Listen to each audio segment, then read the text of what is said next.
July test week number 2, folks. Let's go through 15 players to make a team of the week. There certainly were some outstanding results. Looking at the 4 rugby championship teams in the games they hosted, I know Scotland played the States and Tonga took on Italy, but sadly I've either not got the stats or not been able to see all those games. But for the games between those rugby championship teams and their northern rivals, let's pick 15 guys. You guys can let us know your thoughts. It certainly was a cracking weekend of rugby. Props. I'm going to start with one of the losing players. Oxenche ends up getting man of the match for the Springboks, but with Ireland winning that one late, kind of felt for him having to do the post-match interview. It doesn't happen too often, but you can't deny the guy put in a heck of an effort against the Irish, man. Mainly for his scrummaging. Goodness me, maybe since the England game in the World Cup, I think that's the best scrummaging shift we've seen from the Ox. They led at least twice directly to points for Pollard to slot over. I mean, he has 5 carries, he has a pass. He has 9 from 10 tackles, including 5 of which were registered as dominant tackles, so massive on defence. And also that big scrum of his put the Irish under pressure. So despite the loss, I think his performance will certainly be one that South African fans appreciated. And then maybe a kind of unexpected one after the week before. But Eduardo Bejo for Argentina put in a heck of a scrummaging effort as well. The Argentinians just a week earlier were weak at the scrum, but you cannot say that about this in their second week. He gets a try, which is just a 1 meter out jobby where he just has to drive over the line. That's a real props try. But also, they managed to get a penalty try from a 5 meter scrum, very similar to what we saw South Africa do the week before to Ireland. Argentina did it in the first half to France. They just drove them over, which, as I said, a week ago was unfathomable because their scrum was just getting bossed around by the French. 4 runs, 6 from 6 tackles, doesn't concede any penalties. Scrum, try for his team, the penalty try, and a try for himself. Good effort. I mean, the Argentinians got 2 tries to their loose head replacement, 1 try to their tight head, and then 1 penalty try from a scrum. So much, much improved. Hooker was a tough one, but I ended up going with Jamie George. Some of the teams had kind of line-out issues this week, but not so much the English. Their line-out was at 90%, and Jamie George was a big part of that. He had to play pretty much the entire game with Theo Dan picking up a knock basically as soon as he came on. So for a guy in his early 30s, he showed some ticket to keep running around the park, finishes with 13 from 13 tackles, doesn't give away any penalties, has a few runs for them, makes more than a meter a carry, which is good for a front rower, couple of passes. So yeah, other teams really had line-out issues, but England certainly have that seemingly in check. And it's not always just the hooker. Sometimes we give the hookers, grief when it's actually the lifters or it's the jumpers, but everything seemed to go largely right for England in that department. So good knock from him. Locks, I'm going to go with one of the Argentinian guys in Franco Molina. Only his second ever test, I believe, and his first ever start. Certainly had a really high work rate effort against the French. 3 runs for 26 metres. A clean break and 4 defenders beaten for a lock is quite incredible numbers. He's also good at line-out time. He's probably their secondary line-out jumper after Matera in this game. He wins 4 of them. And their line-out was also largely pretty solid. That's one thing about the Pumas both weeks, which has been a positive when you've seen the likes of New Zealand struggle a bit. Ireland has struggled a bit with that, but not the Argentinians. 3 passes and an offload, 5 from 6 tackles, wins a turnover as well.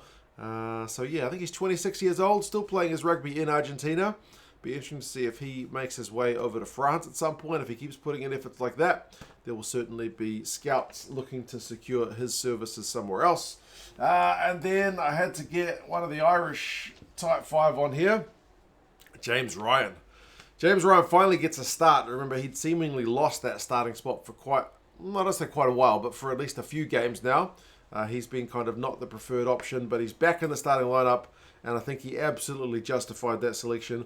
12 from 12 tackles, including 4 of them which are dominant tackles, so much needed physicality up against a physical South African side. 4 passes from him, wins 4 lineouts, helps disrupt the South African lineout as well. 5 runs and does concede 1 penalty, although it was an offside one, which did directly lead to 3 points, but he potentially could have got himself in hot water for the croc roll on Malcolm Marx. Certainly Luke Pearce wanted to punish James Ryan, but the ref and the TMO went with Caelan Doris for that one. So James Ryan, I think big physical shift, as I said, really, really much needed. Loose forwards, I am going to go with one of the French guys in Lenny Nouchi. Very kind of new to the test scene. But man, what a work rate from this guy. 26 out of 27 tackles is just incredible. Also wins 2 turnovers. Also has 10 carries. He has 23 meters. He has 3 defenders beaten. 4 passes. Wins a line-out. Oh my goodness. Certainly the top tackler of the week by quite some way. So really, really outstanding effort from him. The French back row is already pretty stacked, but he certainly put his hand up there for potential future selection. Next, I'm going to go with one of the Aussie guys. I think he'll be a pretty easy pick in a lot of teams of the week. Fraser McReight. He's been an outstanding number 7 for Australia for a wee while. I don't know what it is about Australia and number 7s like Michael Hooper, David Pocock, George Smith. Like, you guys have just had number 7s for days, and Fraser McReight is the latest guy to be bringing honour to that number 7 jersey. He has a try assist, which is maybe the kind of highlight reel play of his evening, where Callaway dinks it over the top and tips it onto a rampaging Fraser McReight, gets himself into some space, clocks up some run meters before passing it over to Dalgunu, who scores the try, so he gets an assist. But he makes 15 out of 15 tackles. He's unable to stop Dyer, but it was more Lolosio that needed to stop Dyer scoring that try. But 15 from 15, wins 2 turnovers, 6 passes, doesn't concede any penalties, 4 runs for his 42 meters, most of which would have been clocked up at that big break. But yeah, really, really outstanding effort. He's just a really, really good player. I mean, he basically put Michael Hooper, albeit under Eddie Jones, kind of out of a job in that number 7 jersey last year. So, yeah, kind of continues that form.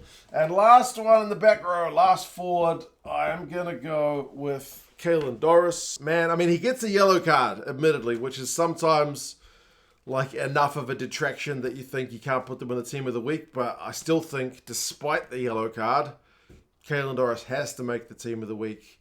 I know I love a stat. If you love a stat, the fact that he gets 57 run meters may sound pretty normal. It's quite a decent run for loose forwards. You know, of all of the forwards, usually it's the loosies who clock up the most run meters.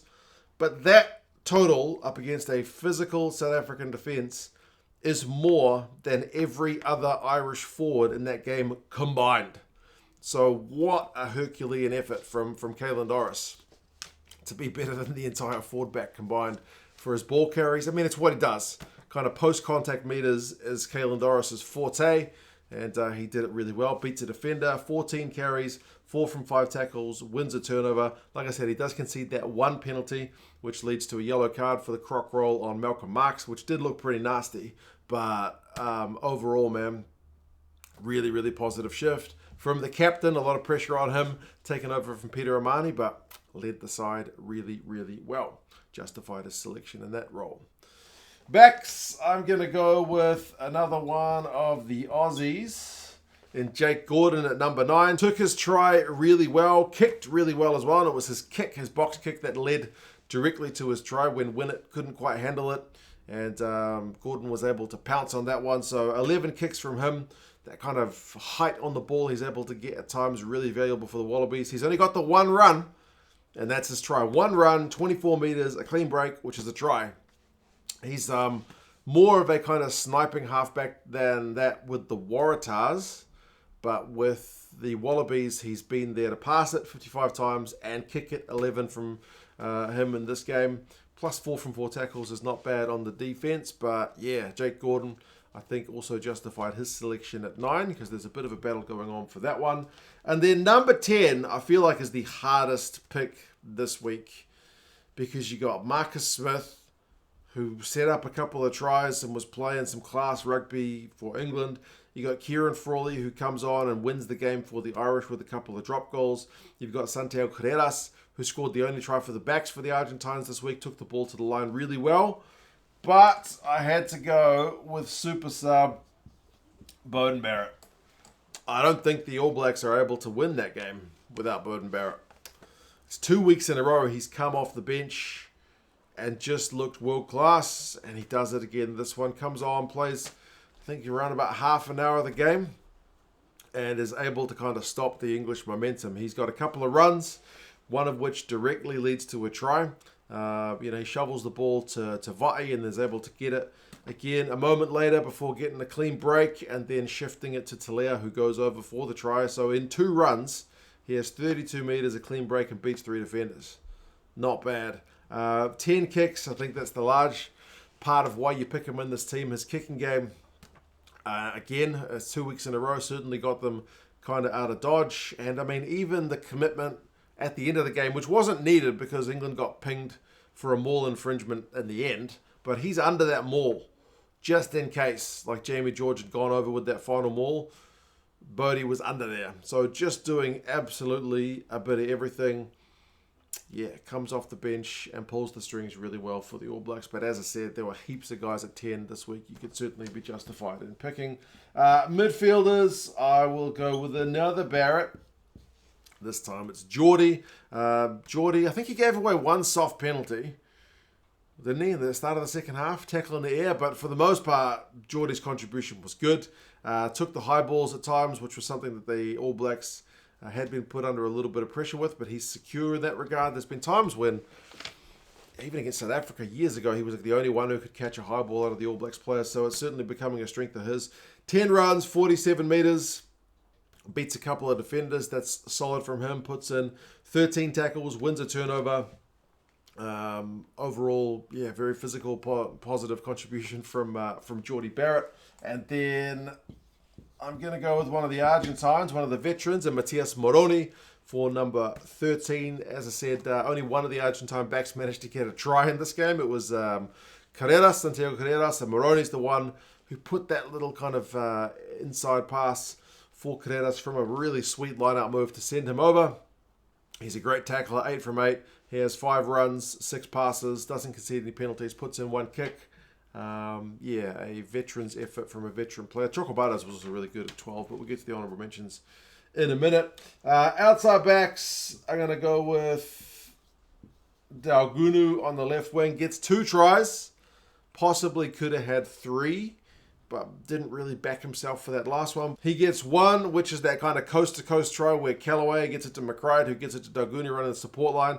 And then one of them is very similar to the Colby try from last week, where he's just the only guy chasing a kick.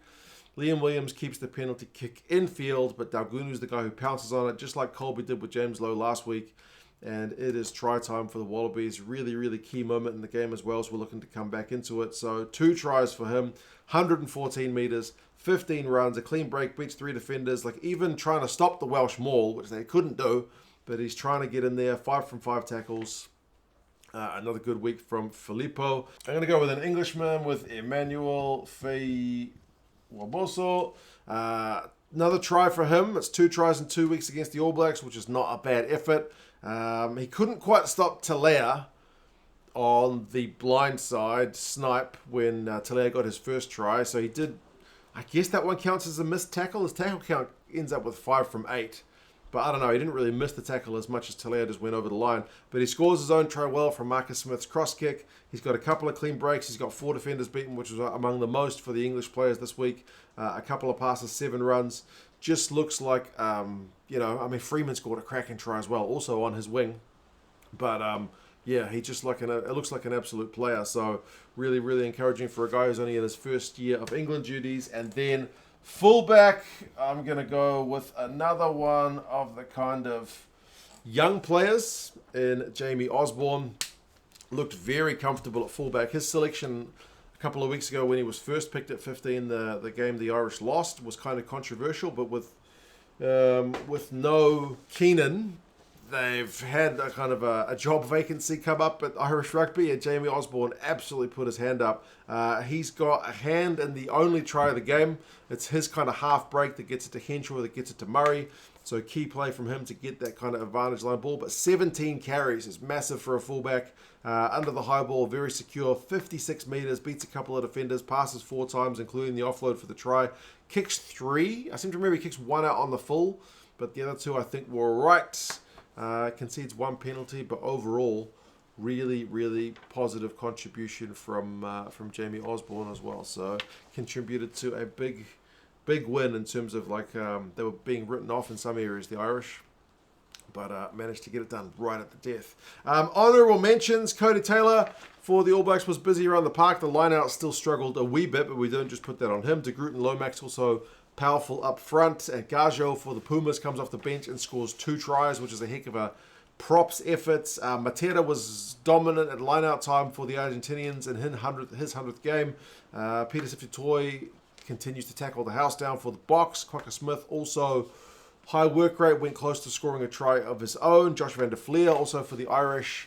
Big kind of tackle count from him, and likewise both of them for Wales. They didn't get any Welshmen on the board, sadly, but he had kind of high work rate as well. Joe McCarthy for Ireland was also very physical. He was a little bit less conspicuous the week before, but certainly made up for it this week. Williams for the Wallabies was also really busy. Likewise was Rob Valentini. Oviedo for the Pumas had a heap of carries. I think he clocked up 50-plus run meters as well.